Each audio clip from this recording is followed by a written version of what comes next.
ये जी sir clear है। मैं ये बात कर रहा था कि प्रेडिकेट के फर्दर इंग्रेडिएंट्स कौन कौन से हैं। एक वर्ब होता है, उसमें वर्ब के बाद ऑब्जेक्ट आ सकता है, कॉम्प्लीमेंट आ सकता है, डायरेक्ट ऑब्जेक्ट और इनडायरेक्ट ऑब्जेक्ट भी आ सकते हैं। ये हम ऑलरेडी प्रीवियस क्लास में पढ़ चुके हैं कि ऑब्जेक्ट वो पार्ट होता है जो एक्शन को रिसीव करता है, कॉम्प्लीमेंट हमें सब्जेक्ट के बारे में बताता है, जबकि डायरेक्ट ऑब्जेक्ट और इनडायरेक्ट ऑब्जेक्ट भी जो है ये क्या करते हैं, एक्शन रिसीव करते हैं। और डायरेक्ट ऑब्जेक्ट क्या होता है, इनडायरेक्ट ऑब्जेक्ट क्या होता है, इसकी तफसीली हो चुकी है। अब हम थोड़ा सा आगे बढ़ते हैं कि वर्ब क्या है। Verb is a word which shows an action और स्टेट ऑफ बीइंग, जो हमें किसी भी चीज के स्टेट के बारे में बताता है, किसी के बारे में या किसी भी सब्जेक्ट के एक्शन के बारे में बताता है। फॉर एग्जाम्पल देखें जरा कि हम अब इसकी फर्दर जो हमने टाइप्स डिस्कस करनी है आज के उसमें, और भी बहुत सारी टाइप्स हैं, लेकिन चूंकि पेपर में किस नौयत के क्वेश्चन आते हैं मैंने उसी हिसाब से उनकी जो टाइप्स यहाँ पर मैंने लिखी हैं। नंबर 1 देखें, ट्रांजिटिव वर्ब है। नंबर 2 इंट्रांजिटिव वर्ब है। नंबर 3 लिंकिंग वर्ब है। नंबर 4 ऑक्सिलरी वर्ब है। अच्छा, ये जो ट्रांजिटिव, ट्रांजिट से निकला है, ट्रांजिट का मतलब है ट्रांसफर करना।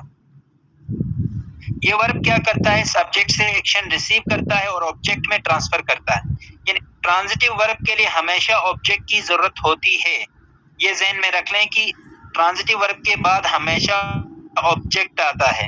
अगर फिर भी समझ ना आए तो इसको पैसिव वॉइस बना के चेक करें तो फौरन से इसकी पैसिव वॉइस बनती है। फॉर एग्जांपल नीचे एग्जांपल देखें जरा, सानिया टीच मैथमेटिक। अब mathematic is taught by Sania, फौरन से इसमें ऑब्जेक्ट आता है और इसकी पैसिव वॉइस बन सकती है।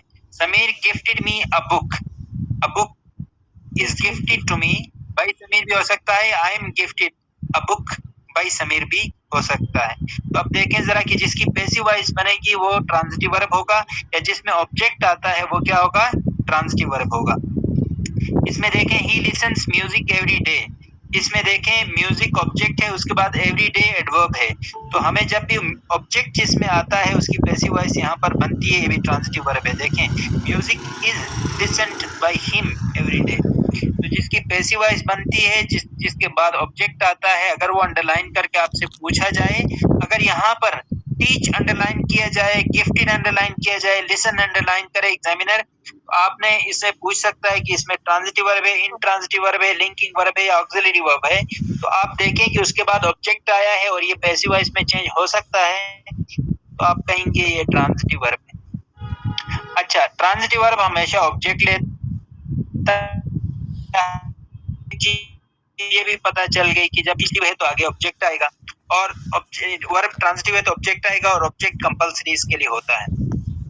जबकि जो इनट्रांजिटिव वर्ब होता है ये क्या होता है, इसमें action completes with the verb, यानी it does not require object, इसमें एक्शन कंप्लीट होता है वर्ब के साथ, और जो एडिशनल पार्ट होगा वो एडवर्ब होगा। फॉर एग्जांपल देखें, he went to Lahore last year, यहाँ पर to Lahore adverb of place है, last year adverb of time है, तो ये एडवर्ब है जो हमें वर्ब के बारे में इंफॉर्मेशन देता है। He sleeps on the bed, on the bed जो है यहाँ पर ये एडवर्ब है, एडवर्ब ऑफ प्लेस है, ये ऑब्जेक्ट नहीं है।